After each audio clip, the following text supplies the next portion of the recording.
YSK Simple First Date Tips. YYSK These tips should make a great first impression. Clean your fingernails. First move you might be able to make is the hand hold. Maybe when you're walking downstairs and they feel that gentle touch, the first contact. That first kiss is next, but make sure your dental health is good. You are used to your own bad breath and your friend may not have the heart to tell you. Floss, use mouthwash and bring breath mints if you need to. Turn your phone off before the date starts. Let nothing distract you from the details they share about themselves. Good night and good luck. You know it's Reddit when prime dating advice is, be clean. It's true, but, oh, Reddit, yes, people prefer non-stinky people. When the Russian general in a war says, don't stand next to bomb. It's simple crap, guys, clapping hands, you need to know this. You know, these are just good daily practices in life. They are such good daily practices, in fact, that if someone finds any help from this post in particular, then they're gonna need more help than all of Reddit can offer. I'm pretty sure this is by and for younger boys.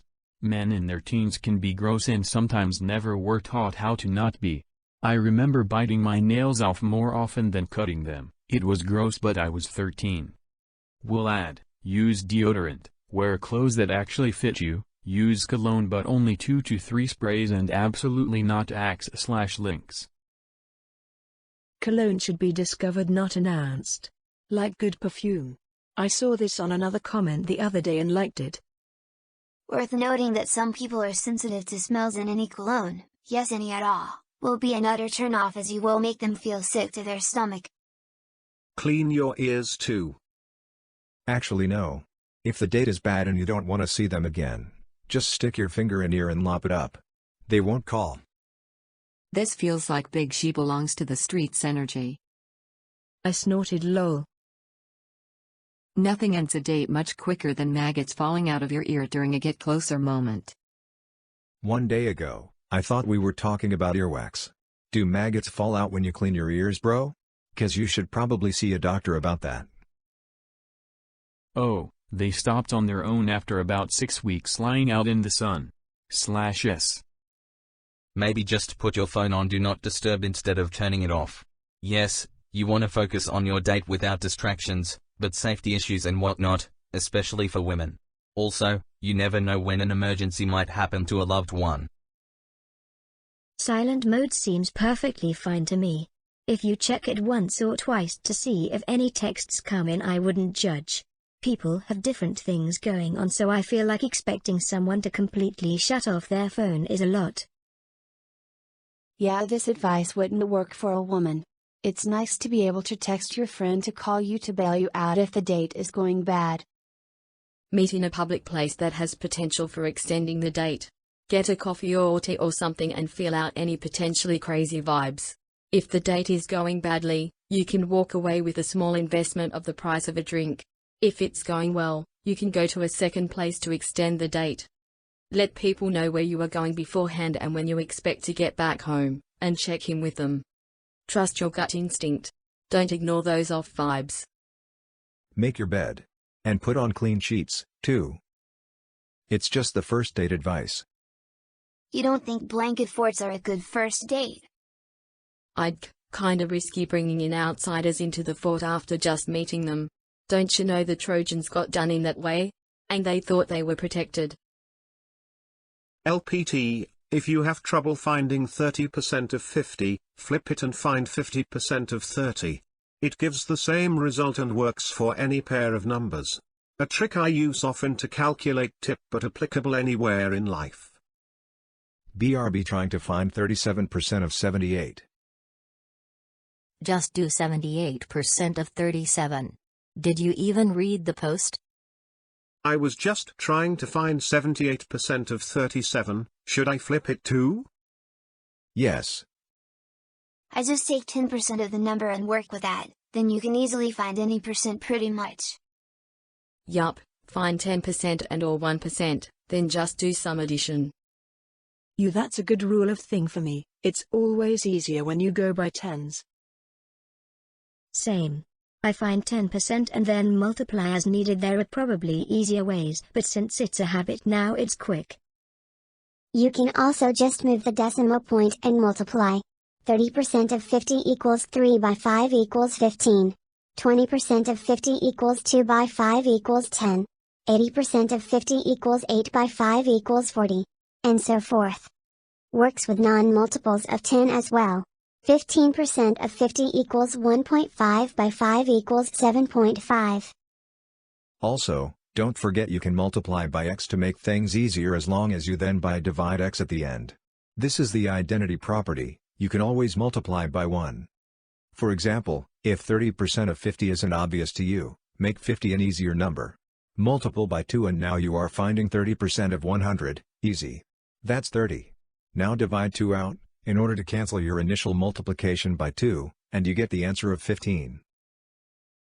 This works great. I was trying to get 17% of 93 and tried your tip, so I multiplied by 0. Getting 17% of 0 was easy, but when dividing by 0 at the end, an interdimensional portal opened, Satan himself popped out of it and gave me the answer in exchange for my soul. Awesome deal. Always down to help out a friend. Love it when Satan popes out. The Vatican goes crazy. Why would I need 30% of 50 to find what I should tip? Imagine you're tipping 15% of your $50 meal.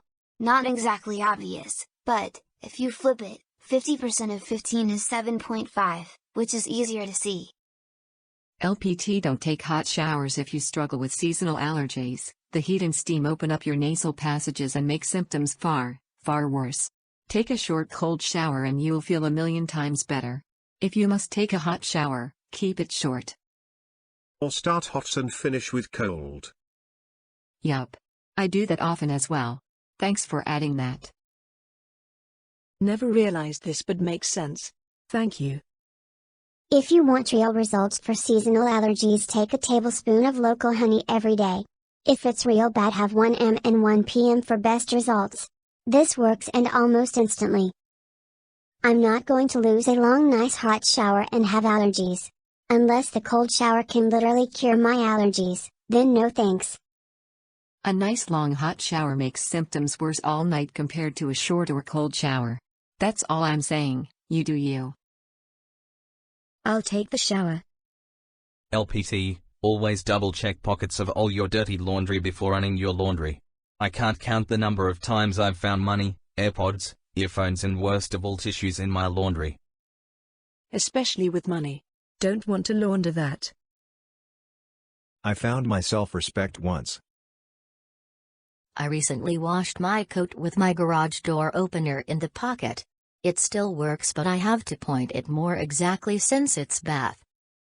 All three of those things you list are worse than washing tissues in the laundry. Healthcare worker here. Neoprene gloves are an underestimated monster in the laundry. Cost me a washing machine once. My friend damn near burnt down his house.